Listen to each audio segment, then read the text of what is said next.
எங்களின் உயிரோடும் உணர்வோடும் கலந்து வாழுகின்ற அன்பு உறவுகள் அனைவருக்கும் வணக்கம்.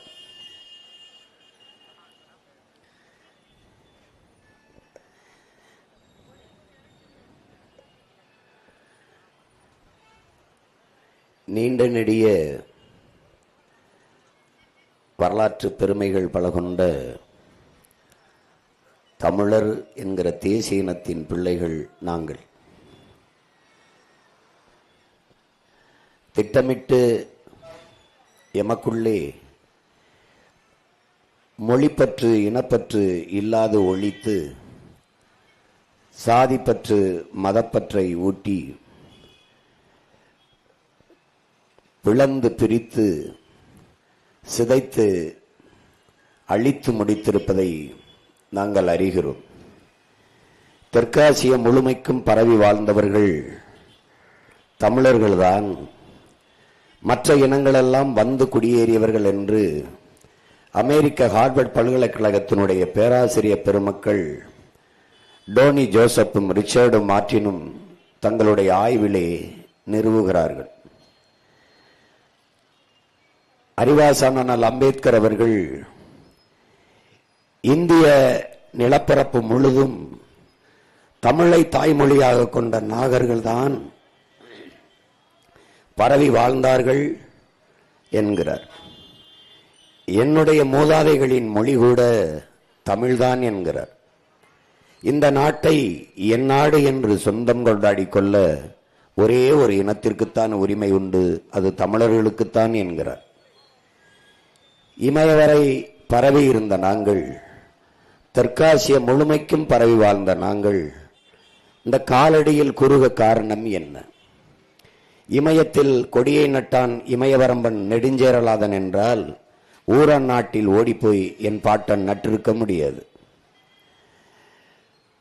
பகருளி ஆற்றுடன் பன்மலை அடுக்கத்து குமரிக்கோடும் கொடுங்கடல் கொல்ல வடதிசை கங்கையுமை இமயமும் கொண்டு தென் திசை ஆண்ட தென்னவன் வாழி என்று எங்களுடைய மூதாதை இளங்கவடிகள் சிலப்பதிகாரத்தில் பாடுகிறார் என்றால், இமயவரை பரவி வாழ்ந்து அதிகாரத்தை செலுத்தியவன் தமிழன் என்று இலக்கிய சான்று கூறுகிறது. வடவேங்கடம் தென்குமரி ஆயிடை தமிழ் கூறும் நல்லுலகு என்று தொல்காப்பியம் கூறுகிறது. இப்படி இவ்வளவு தூரம் பெருமை கொண்டு வாழ்ந்த ஒரு இனம் காலடியில் குறுகி வீழ்ந்து சொந்த நிலத்திலேயே அரசியல் அதிகாரமற்று அடுத்தவனிடம் மனு கொடுத்து மண்டியிட்டு முறையிடுகிற நிலையில் நின்று கொண்டிருக்கிறதுக்கு காரணம் என்ன என்று சிந்தித்து பார்க்கிறோம். எங்களுடைய வளங்கள், நெய்வேலியில் பழுப்பு நிலக்கரி மின்சாரமா, அது எல்லோருக்கும் பொது. எங்களுடைய நரிமணம் பெட்ரோலா, அது எல்லோருக்கும் பொது. எங்கள் மண்ணில் எடுக்கிற மீத்தேன் ஈத்தேனா எல்லாருக்கும் பொது.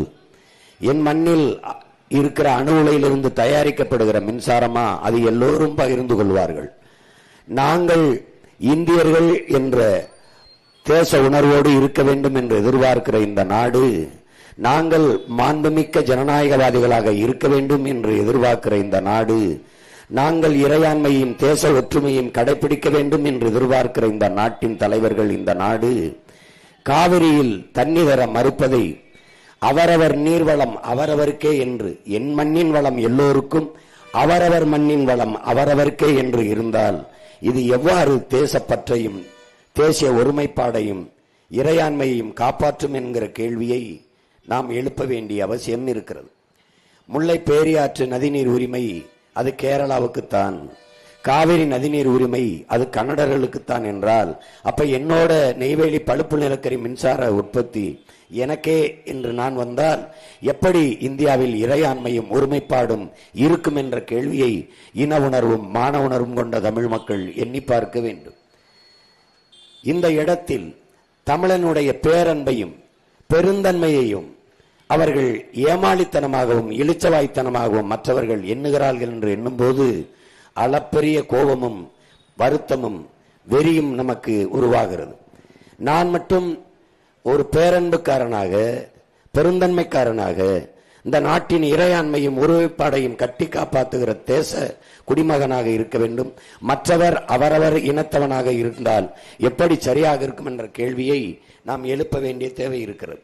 ஒரு சொட்டு தண்ணீர் தமிழர்களுக்கு கொடுக்க முடியாது என்று கர்நாடகாவை ஆளுகிற காங்கிரஸ் கட்சியின் முதலமைச்சர், துணை முதலமைச்சர் 2 பேரும் சொல்லுகிறார்கள். ஆனால் அதே கட்சி இந்த நிலத்தில் காவிரி நதிநீர் உரிமையை பேசுவதில்லை. ஒரு சொட்டு தண்ணி தர முடியாது என்று சொன்ன காங்கிரஸ்காரர்களுக்கு தன்மானமும் இனமானமும் கொண்ட தமிழ் மக்கள் நாங்கள் ஏன் ஒரு ஓட்டு கூட போட முடியாது என்ற முடிவை எடுப்பதில்லை என்பதுதான் உங்கள் பிள்ளைகள் நாங்கள் எழுப்புகிற கேள்வி. இதே இந்த நாட்டின் முதலமைச்சராக இருந்த ஐயா ஸ்டாலின் அவர்கள் கர்நாடகாவில் காங்கிரசின் வெற்றிக்கு போய் உழைக்கிறார். அவன் வென்று வந்தால் நமக்கு தண்ணி தர மாட்டான் என்று தெரியும். அவன் வென்று வந்தால் மேகதாதில் அணையை கட்டுவான் என்றும் தெரியும். பிறகு அவன் வெற்றிக்காக அங்கு வாழ்கிற 1.25 லட்சம் 1,25,00,000 மக்கள், நம்ம 1.25 கோடி லட்சம் நம்ம வாழ்கிறோம்.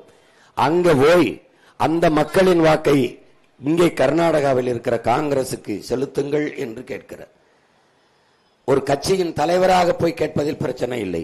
நாட்டின் முதலமைச்சராக எந்த அரசு, எந்த கட்சியின் தலைமை தமிழர்களுக்கு தண்ணி தர மறுக்குதோ அந்த கட்சியை வெல்ல வேண்டும் என்று தமிழ்நாட்டின் முதலமைச்சர் வாக்கு கேட்பாரேனால் நாட்டு மக்கள் மீது என்ன அக்கறை இருக்கிறது என்பதை நீங்கள் யோசிச்சு பார்க்கணும்.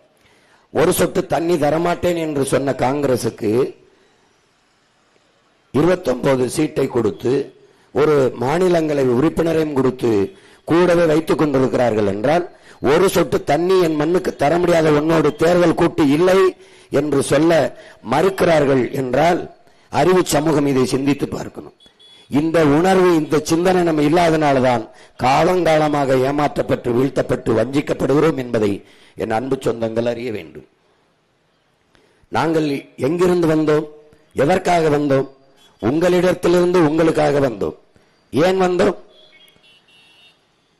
உலகின் முதல் மொழி தமிழ், முதல் மாந்தன் தமிழன் என்று தன் ஆய்வு கட்டுரையிலே நிறுவினார் நம்முடைய தாத்தா தேவனைய பாவாணர் அவர்கள். தமிழ் மொழி 50,000 ஆண்டுகளுக்கு மூத்தது என்று உலகில் பல்வேறு மொழி அறிஞர்கள் எல்லாம் அதை ஆய்விலே நிறுவுகிறார்கள். ஆதி மொழி தமிழ், நன்கு கட்டமைக்கப்பட்ட மொழி தமிழ், உலக மொழிகளின் தாய் தமிழ். பல்வேறு மொழிகளுக்கு கலை சொற்கள், உயிர் சொற்கள், வேர் சொற்களை தந்த ஒரு தாயின் தாய்மொழியாக தமிழ் இருக்கிறது. உலகில் எந்த மொழியின் துணையும் இன்றி தனித்து இயங்கக்கூடிய உயர் தனி செம்மொழியாக நம் மொழி தமிழ் இருக்கிறது. அந்த மொழி கண்ணு முன்னாடி சிதைந்து அழிந்து போனது. தமிழோடு சமஸ்கிருதம் கலந்து கலந்து பேசி 1800 ஆண்டுகளுக்கு முன்பு கன்னடர்களாக பிரிந்து சென்றோம். 1600 ஆண்டுகளுக்கு முன்பு தெலுங்கர்களாக பிரிந்து சென்றோம். 15ஆம் நூற்றாண்டிலே நாம் மலையாளிகளாக பிரிந்து சென்றோம். அதன் பிறகு துளுவர்களாக பிரிந்து சென்றோம். ஒரு பெருத்த தேசிய இனம் மொழி கலப்பிலே பிரிந்து பிரிந்து சென்று சிதைந்து அழிந்தது. எப்படி? சோறு இருக்கும்போது சாதம் என்றோம், மகிழ்ச்சி இருக்கும்போது சந்தோஷம் என்றோம், இழப்பு இருக்கும்போது லாபம் என்றோம், இப்படி ஒவ்வொன்றாக வணக்கம் இருக்கும்போது நமஸ்காரம் என்றோம்.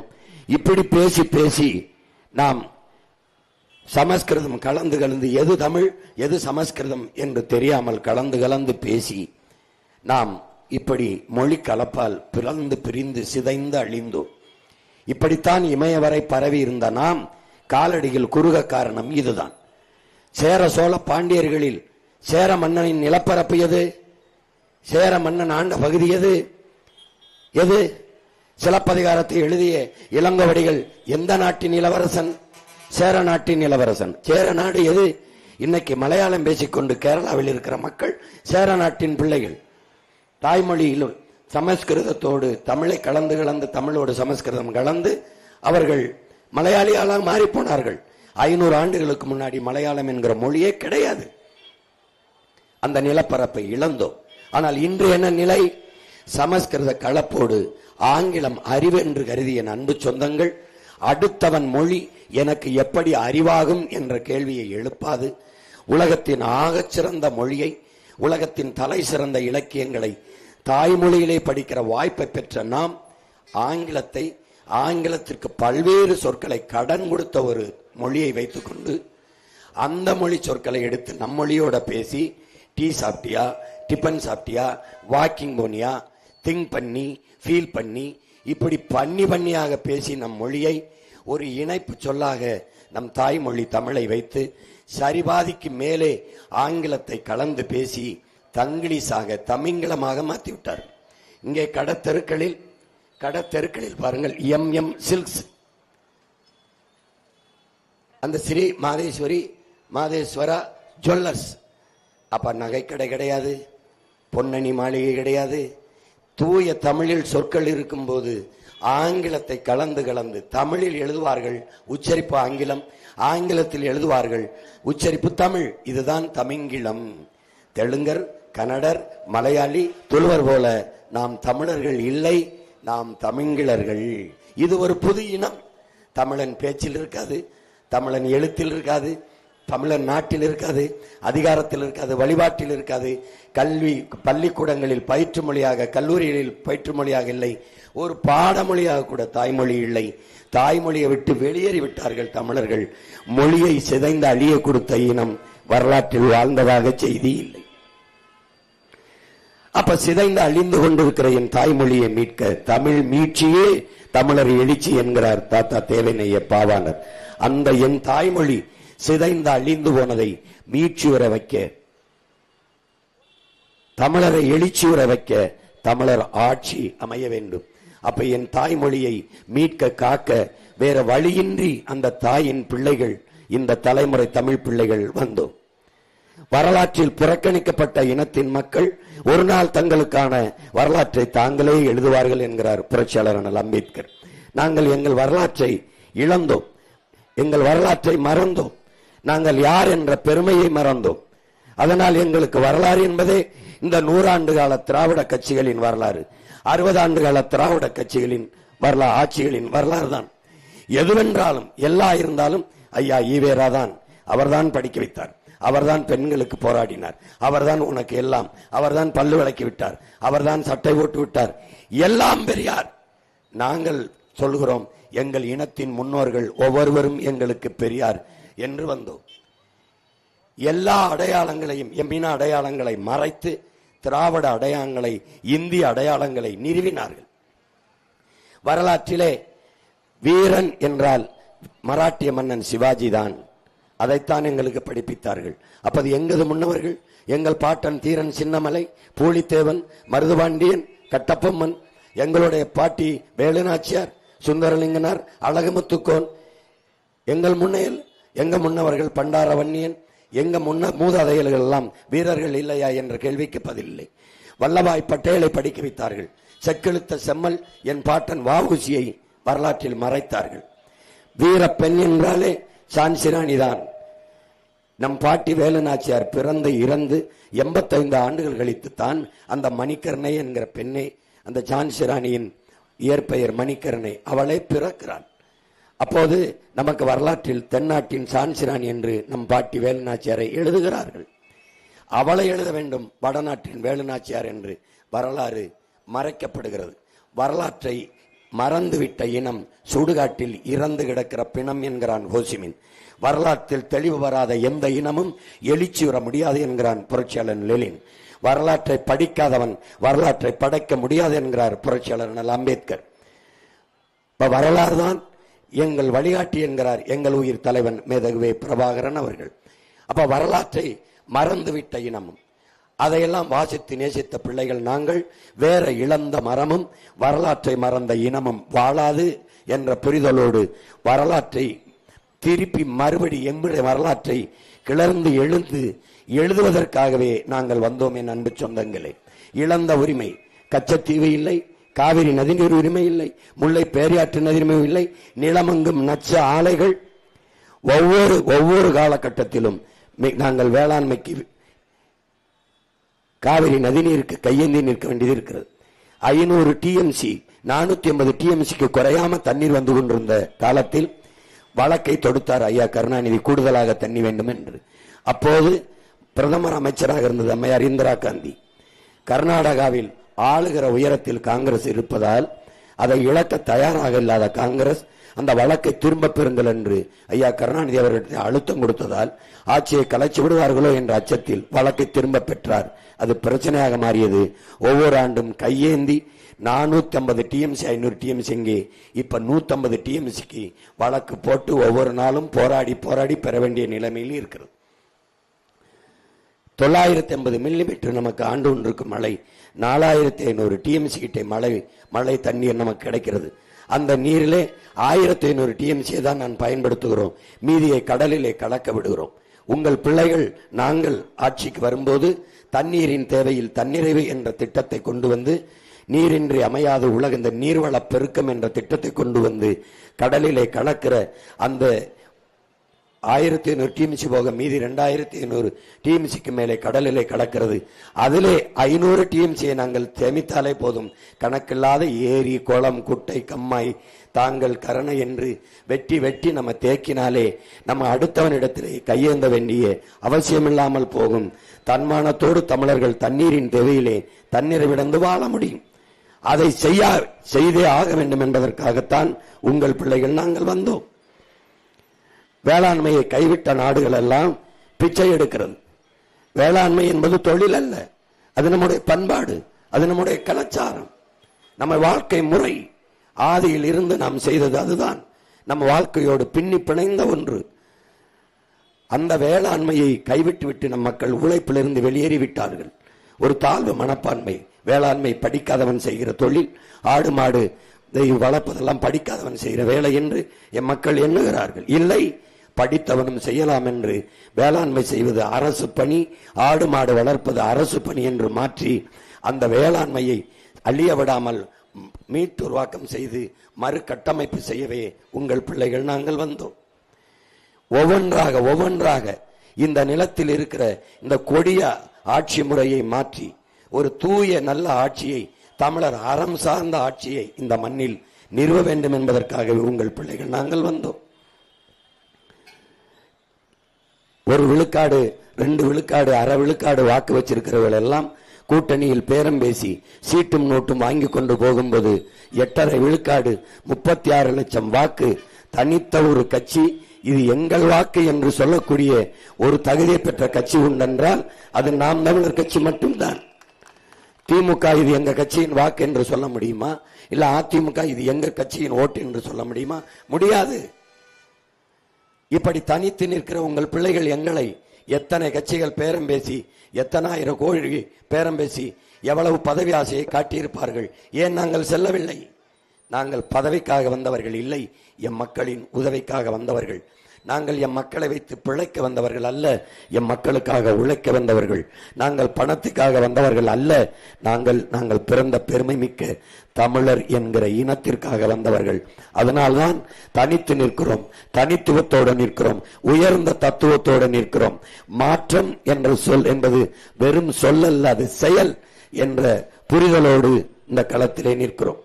இது மாற்றத்திற்கான எளிய மக்களின் புரட்சி என்ற முழக்கத்தை முன்வைத்து நிற்கிறோம். அதனால்தான் மாறுவோம், மாற்றுவோம், இது மாற்றத்திற்கான எளிய மக்களின் புரட்சி என்று. இப்படித்தான் ஒரு புள்ளியிலிருந்து தான் ஒவ்வொன்றும் தொடங்கி இருக்கிறது. உடன் பிறந்தார்களே, ஒரு வண்டி நிறைய குப்பை என்றாலும் அதை கொளுத்துவதற்கு வண்டி நிறைய யாரும் நெருப்பை எடுத்து செல்வதில்லை. ஒரு தீப்பெட்டி, ஒரு தீக்குச்சி தான். இப்போ உங்க கைகளில் உங்கள் பிள்ளைகள் தீக்குச்சிகளாக இருக்கிறோம். கொளுத்தி போடுங்கள்.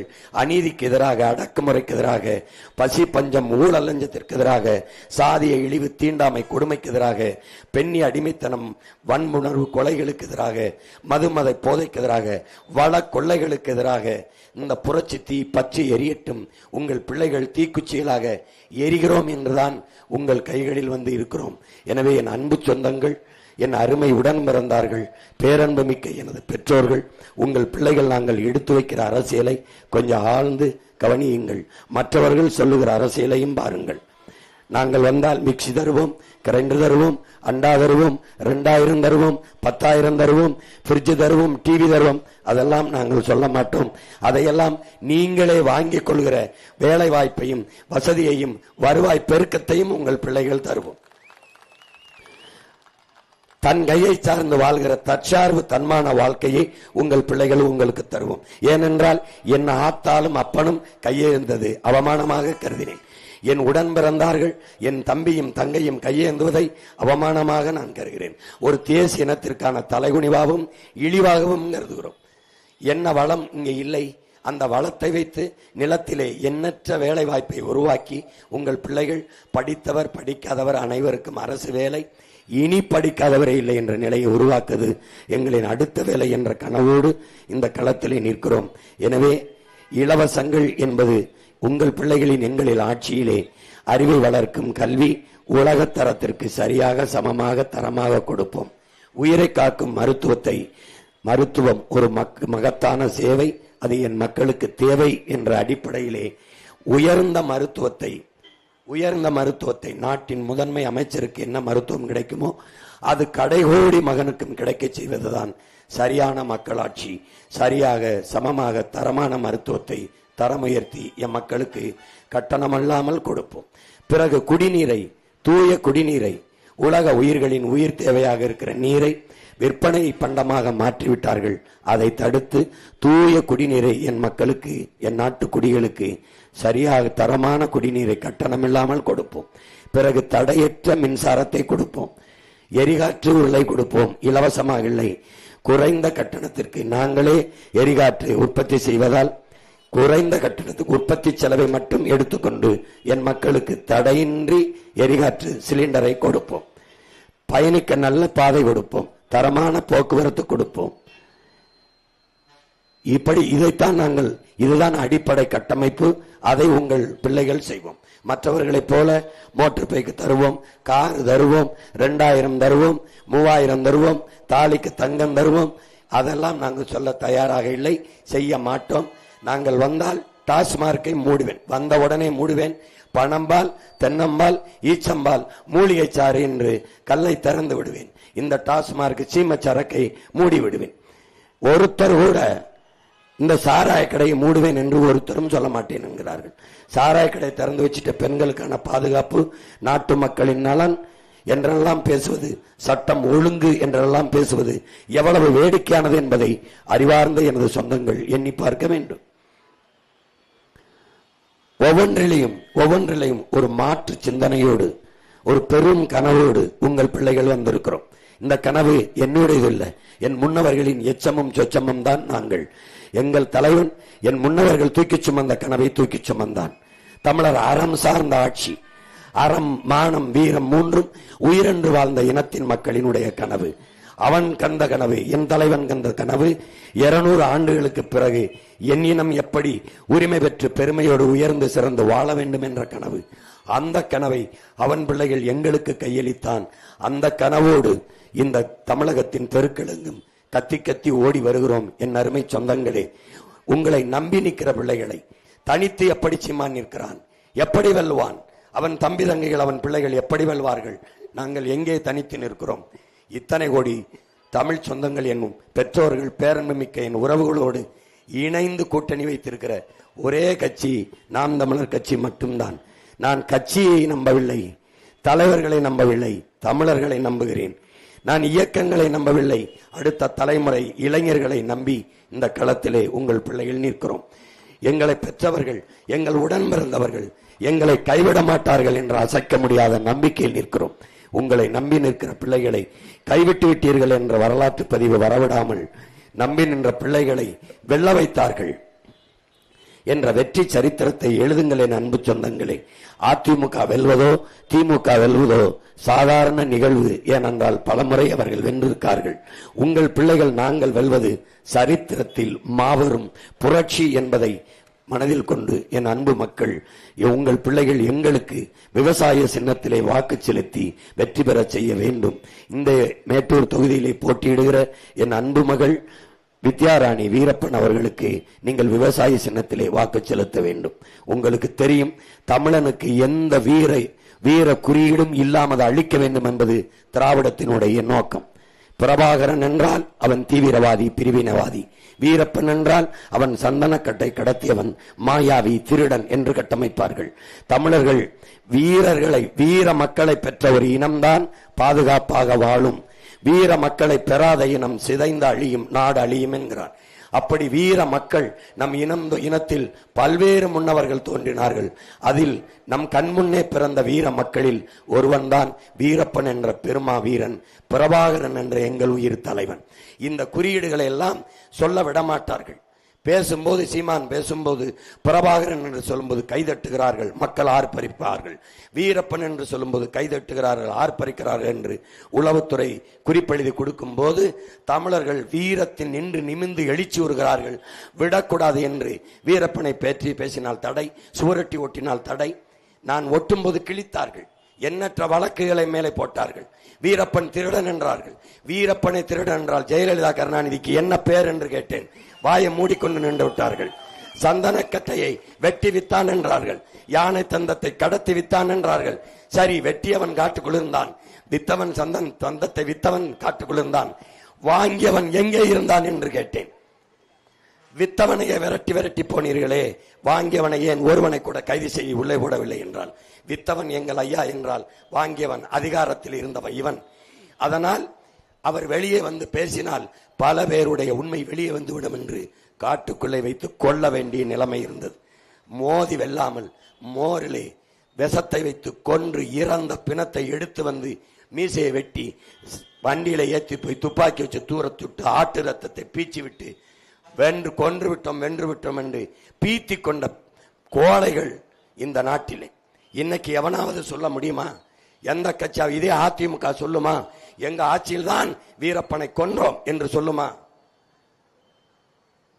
என் தலைவன் இனக்காவலன் என்றால் எங்கள் வீரப்பன் இந்த நாட்டின் வனக்காவலன் என்பதை தமிழ் இளம் தலைமுறையினர், அவன் உயிரோடு இருக்கிற வரை 6000 சதுர கிலோமீட்டரில் ஒரு கர்நாடக காக்கை கூட பறக்கவில்லை.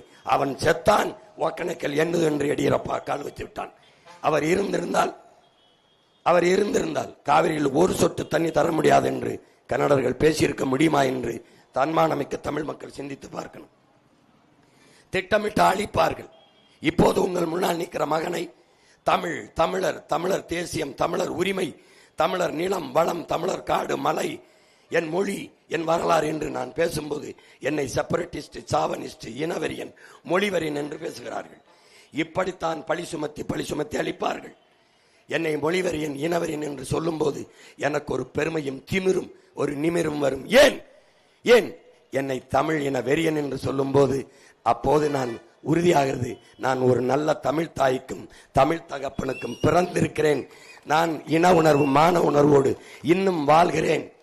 என்னிடத்தில் மொழிப்பற்று இனப்பற்று மேலோங்கி இருக்கிறது. எங்கு பிறப்பினும் தமிழன் தமிழனே, இங்கு பிறப்பினும் அயலான் அயலானே. தமிழன் பெருமைக்குரியவன். காரணம், தமிழ் பெருங்குடியில் பிறந்ததனாலே தமிழன் பெருமைக்குரியவன் என்கிறான் எங்கள் தாத்தா புரட்சி பாவலன் பாவேந்தன் பாரதாசன். அப்படி நாங்கள் பெருமைக்குரிய இனத்தின் மக்கள் என்கிற நிமிர்வு, அந்த பெருமிதம் எங்களுக்குள்ளே வருகிறது. எனவே அறிவி சமூகமே, எங்களை பெற்றெடுத்த என் அன்னை தமிழ் பேரினமே, உங்கள் பிள்ளைகள் நாங்கள் கையேந்தி நிற்பது வாக்கு என்பதை இல்லை, எதிர்கால தலைமுறையின் வாழ்க்கை என்பதை அறிவு சமூகம் அறிந்து என் அன்பு மகள் வித்யாராணி வீரப்பன் அவர்களுக்கு நீங்கள் விவசாய சின்னத்திலே வாக்கு செலுத்தி வெற்றி பெற செய்யுங்கள். எல்லாருக்கும் வெற்றியை கொடுத்து விட்டீர்கள். ஐயா கருணாநிதி அவர்கள் ஆட்சியில் பல முறை வாழ்ந்துட்டீர்கள். அம்மையார் ஜெயலலிதா ஆட்சியில் 4 முறைக்கு மேல் வாழ்ந்துட்டீர்கள். ஐயா ஸ்டாலின் ஆட்சியில் 5 ஆண்டுகள் வாழ்ந்துட்டீர்கள். ஐயா எடப்பாடி ஆட்சியில் 4.5 ஆண்டுகள் வாழ்ந்துட்டீர்கள். ஒரே ஒரு முறை உங்கள் பிள்ளைகள் கைகளில் இந்த நாட்டை ஒப்படைத்து பாருங்கள். ஒரு 5 ஆண்டுகள் உலகத்தின் தலை சிறந்த நாடாக மாற்றி நாங்கள் காட்டுகிறோமா இல்லையா என்று பாருங்கள். பூமியின் சொர்க்கமாக இந்த நாட்டை மாற்றி படைக்கிறோமா இல்லையா பாருங்கள். பெருங்கனவோடு நிற்கிறோம். தலையெங்கும் சிந்தனையெங்கும் கனவு. என் தேசத்தின் உயர்வு, என் இன மக்களினுடைய உயர்வு, மேம்பாடு, வளர்ச்சி, தன்மானமிக்க பெருவாழ்வு என்ற கனவோடு இந்த களத்திலே நிற்கிற உங்கள் பிள்ளைகளுக்கு கை கொடுத்து வேளாண்மை சின்னத்தில், விவசாய சின்னத்திலே வாக்கு செலுத்துங்கள். விவசாய பெருங்குடி மக்களே, விவசாயிக்கு வாக்கு செலுத்தவில்லை என்றால் வேறு எவர் செலுத்துவார்? யார் செலுத்துவார்? நான் சின்னம் கேட்கும் போது பேரன்புமிக்க பெற்றோர்களே, புலியை சின்னமாக கேட்டேன். அது தேச விலங்கு என்றார்கள். அப்ப நான் கேட்டேன், தாமரையை எதுக்கு கொடுத்தீர்கள்? தேசிய மலரை எதுக்கு தேச மலரை எதுக்கு கொடுத்தீர்கள் என்றேன். பதில் இல்லை.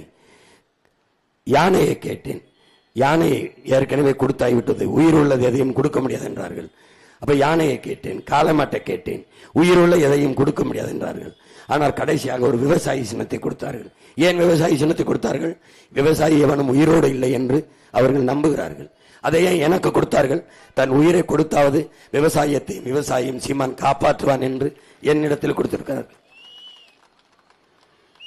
என் அன்பு மக்கள், கற்றறிந்த பெருமக்கள், பல்லாயிரக்கணக்கில் ஆசிரியர்கள் வேலை இல்லை என்று வீதியில் நிற்கிறீர்கள், ஊதிய உயர்வுக்காக போராடுகிறீர்கள், பணி நியமனத்திற்காக காத்திருக்கிறீர்கள், பகுதி நேர ஆசிரியர்கள் பணி நிரந்தரத்திற்கு நிற்கிறீர்கள், படித்த மருத்துவர்கள் ஊதிய உயர்வுக்கு நிற்கிறீர்கள், செவிலியர்கள் பணி நிரந்தரத்திற்கும் ஊதிய உயர்வுக்கும் போராடுகிறீர்கள், வேளாண்குடி மக்கள் சேமிப்பு கிடங்கு கட்டி நாங்கள் விளைவித்த பொருளை சேமிங்கள் என்று கதறுகிறீர்கள், போராடுகிறீர்கள், கொள்முதல் செய்து உரிய விலையை அகவிலையை கொடுத்து எடுத்துக் கொள்ளுங்கள் என்று போராடுகிறீர்கள். எல்லோரும் போராடுகிறீர்கள், கோபப்படுகிறீர்கள். இந்த பிரச்சனையெல்லாம் தந்தவனே திருப்பி எப்படி ஆட்சிக்கு வருகிறான்? அதுதான் உங்கள் பிள்ளைகள் எங்களுக்கு இருக்கிற கேள்வி. எனவே அறிவார்ந்த பெருமக்கள், கற்றறிந்த சான்றோர்கள், உழைக்கும் உழவர் குடிமக்கள் எல்லோரும் இந்த முறை ஒரு மாற்றத்திற்காக சிந்திச்சு என் மகளுக்கு இந்த வேளாண்மை விவசாய சின்னத்திலே வாக்கு செலுத்தி வெற்றி பெற செய்யுங்கள். எங்களின் வெற்றி உங்களின் வெற்றி. நாம் தமிழர் கட்சியின் வெற்றி இல்ல, நாம் பிறந்த பெருமை மிக்க தமிழர் என்கிற இனத்தின் வெற்றி என்பதை புரிந்து கொண்டு வாக்கு செலுத்துங்கள். புரட்சி எப்போதும் வெல்லும். உங்கள் பிள்ளைகள் எங்களின் வெற்றி அதை சொல்லும். எங்கள் இலக்கு ஒன்றுதான், நம் இனத்தின் விடுதலை. இனம் ஒன்றாவோம், இலக்கை வென்றாவோம். தமிழ் தாய் வாழ்க, எங்கள் தலைவர் பிரபாகரன் வாழ்க, மாவீரன் வீரப்பனார் புகழ் வாழ்க, என் அன்பு மகள் வித்யாராணி வெல்க.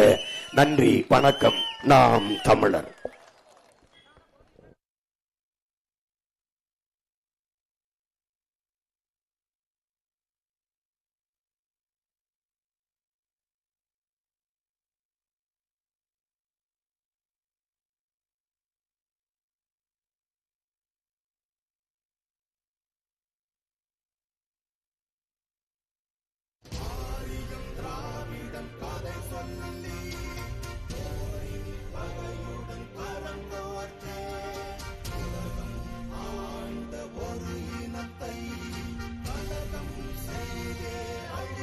ஹலோ